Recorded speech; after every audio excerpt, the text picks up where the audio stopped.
নমস্কার, আমি মিঠুদি সরকারবাড়ি হইচইতে তোমাদের সবাইকে স্বাগত জানাই। আজ বিকালে হাঁটতে হাঁটতে চলে এসেছি দমদম পার্কে, আর আমি এখন রয়েছি সাবওয়ের মধ্যে। চলো তোমাদের নিয়ে একটা পার্কে যাব। এই পার্কটার নাম হচ্ছে ঝিল্লিকা পার্ক। তোমরা হয়তো অনেকে জানো নামটা। এটি পশ্চিমবঙ্গ সরকারের উদ্যোগে পার্কটা তৈরি হয়েছে। আগে এখানে খাল ছিল, সেটা সংস্কার করেই পার্ক তৈরি করা হয়েছে। তবে একদিনে গোটা পার্কটা ঘুরে দেখানো যাবে না, কারণ এটা অনেক বড়। তোমরা শুধু দেখতে থাকো। এইবার সিঁড়ি দিয়ে গুটি গুটি পায়ে উপরে উঠছি। একেবারে ঝকঝকে তকতকে সিঁড়ি। আমরা পার্কে ঢুকবো।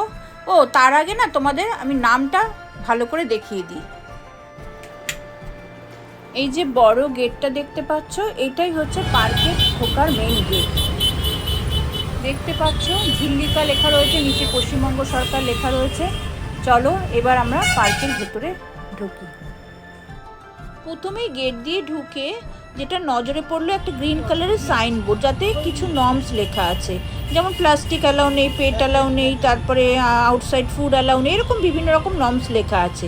তারপর যেটা সবচেয়ে নজর কাড়লো, এই যে পড়ন্ত বিকালের সূর্যাস্ত, সত্যি মনটা ভরে গেল। এবার যে রাস্তাটা দেখছো, এটা চলে গেছে আমার মনে হয় আপ টু ভাঙুর অবধি, কারণ আমি এখনও পুরোটা কাভার করতে পারিনি। আমি আমার ওই ট্রাইপডের কাভারটা সিকিউরিটি দাদার ওখানে জমা রেখে, কারণ ভেতরে তো অ্যালাউ নেই, সোজা হাঁটতে শুরু করলাম। আর হাঁটতে হাঁটতে যতবারই সূর্যাস্তের দিকে নজর পড়ছে, ততবারই মনে হচ্ছে যেন পুরীর বিচে দাঁড়িয়ে আছি। এই যে সোজা রাস্তাটা দেখছো, এটাই হাঁটার রাস্তা, আর উল্টো দিকে রয়েছে বসার সিটগুলো সব পার্কের মধ্যে। সত্যি বাড়ির কাছে যে এরকম একটা পার্ক আছে আমি জানতামই না, জানো তো। তোমরা অনায়াসে বিকেলবেলায় বাড়ির বাচ্চাদের হোক, বয়স্ক মা বাবাকে হোক, নিয়ে এসে কিন্তু এখানে বসতে পারো, খুব ভালো লাগবে। দমদম পার্কে একদম ভিআইপি রোডের পাশেই পার্কটা করেছে। যেটা খাল ছিল, দেখো সেই খালটাকে সংস্কার করে পার্ক তৈরি করেছে। তাই তোমরা যখন এই পার্কে আসবে, বাড়ির বয়স্কদের ও ছোটদের অবশ্যই নিয়ে আসবে, কারণ এই সমস্ত দেবদেবীর যে চালচিত্র রয়েছে, তোমাদের মা বাবাই বলো আর বাড়ির বয়স্করাই বলো, দেখে খুব খুশি হবেন, আর ছোটরাও ভারী আনন্দ পাবে। এরপরে দেখো হাঁটতে হাঁটতে চলে এসেছি, মানে কতগুলো পটচিত্র রয়েছে, বিভিন্ন দেবদেবীর মূর্তি, এবং সেগুলোকে তুমি যদি খুব ভালোভাবে বিশ্লেষণ করো, প্রত্যেকটার মধ্যে কিছু না কিছু সিগনিফিকেন্স রয়েছে। দেখো কীরকম দেবদেবীর ছবি, মা দুর্গা থেকে শুরু করে প্রত্যেকটা দেবদেবীর ছবি এত সুন্দর করে মানে এখানে রাখা রয়েছে।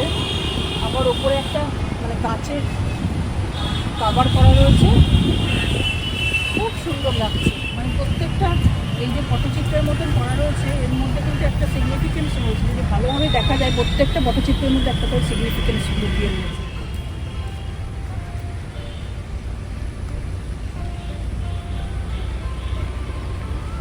দেখো কি অদ্ভুত শাওয়ার করে দিয়েছে মাঝখানে, দেখেছো?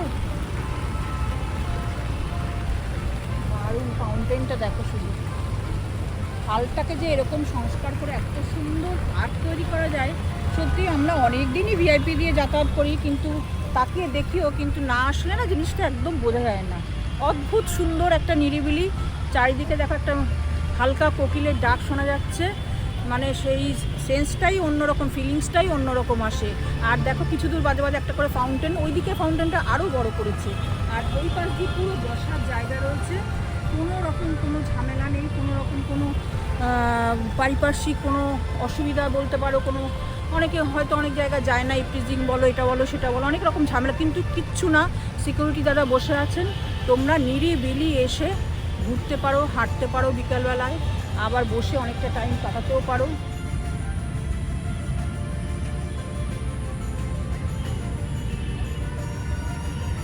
ফুলে গন্ধ নেই, সে তো ভাবতেও পারি না, সত্যি ভাবতে পারি না। আজকে প্রকৃতির টানে, প্রকৃতির খোঁজে দেখো ছোট্ট একটা মানে সুন্দর একটা পরিবেশ এই দমদম পার্কের মধ্যেই রয়েছে, একদম ভিআইপি রোডের পাশে। যেটা আগে খাল ছিল, সেই খালটাকে সংস্কার করে কত সুন্দর একটা মানে পার্ক তৈরি করে দিয়েছে, এখানে বসার জায়গা রয়েছে, অনায়াসে তোমাদের বাড়ির মানুষজনকে, খুব কাছের মানুষজনকে নিয়ে বসে নিরিবিলি বেশ কিছুটা মুহূর্ত তোমরা কাটাতে পারো। আর তার সাথে সাথে উপরই পাওনা রয়েছে, দেখো এই ছোটো ছোটো ফুল, ছোটো ছোটো গাছ, মানে অসম্ভব সুন্দর একটা জায়গা, সুন্দর একটা জায়গা। তোমরা কিন্তু অবশ্যই আসবে দমদম পার্কের এই পার্কটায়। তাই তোমাদের আসার ঠিকানাটাও বলে দিই, যারা এয়ারপোর্ট থেকে উল্টোডাঙার মধ্যে থাকো তারা দমদম পার্কের এই ঝিল্লিকা পার্কে আসতেই পারো। অনেকেই এখানে দেখছি এসে হাঁটছে, কেউ কেউ আবার পার্কে বসে এই সুন্দর প্রাকৃতিক পরিবেশটাও উপভোগ করছে।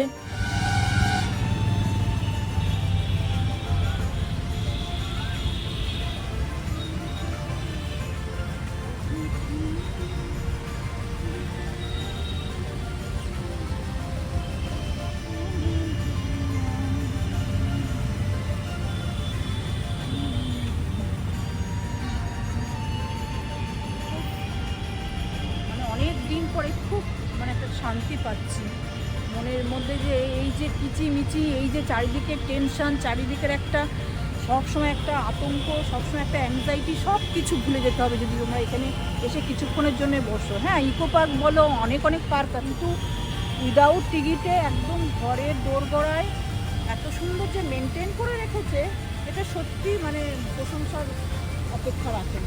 আবার দেখো মাঝখানে মাঝখানে কত বড় বড় ফাউন্টেন রয়েছে, দেখতে অদ্ভুত সুন্দর লাগছে। আর যখন পাশ দিয়ে হাঁটছি না, মনে হচ্ছে গায়ে একটা ঠান্ডা ঠান্ডা জলের ছিটা আসছে এরকম। এরপর দেখো কি অদ্ভুত সব গাছগুলো, দেখো শুধু ও চোখের জন্য একটা মানে আলাদা তৃপ্তি। তবে তোমাদের তো আগেই বলেছি, এত বড় পার্ক আমি একদিনে কভার করতে পারবো না, তোমাদেরও দেখাতে পারবো না। এর পরের ভিডিওতে তোমাদের বাকি অংশটা দেখাবো। আর এই দেখো আমি সাবওয়ের সামনে এসে দাঁড়িয়েছি, এটা কিন্তু 2 নম্বর গেট। এই গেটটা দিয়ে যদি তোমরা আসো তবেই তোমরা পার্কে ঢুকে যেতে পারবে। আমি কিন্তু এবার তোমাদের পার্কের বাইরেটাও ঘুরিয়ে দেখিয়ে দিচ্ছি। দেখো সরু একটা রাস্তা রয়েছে যেখান দিয়ে সবাই হাঁটাচলা করছে, আর দুটো সাবওয়ের মাঝখানে একটা ছোট্ট মাঠ রয়েছে। সেই মাঠের মধ্যে মনে হচ্ছে সবুজ ঘাসের চাদরে মোড়া রয়েছে, আর তারই ওপরে বসে অনেকেই গল্পগুজব করছে। আমাদের এই ঝিল্লিকা পার্কটা কেমন লাগলো অবশ্যই জানিও কিন্তু। আর ভিডিওটা ভালো লাগলে সাবস্ক্রাইব করো, আর লাইক শেয়ার কমেন্ট করতে কিন্তু ভুলো না। দেখা হবে পরের ভিডিওতে, ভালো থেকো।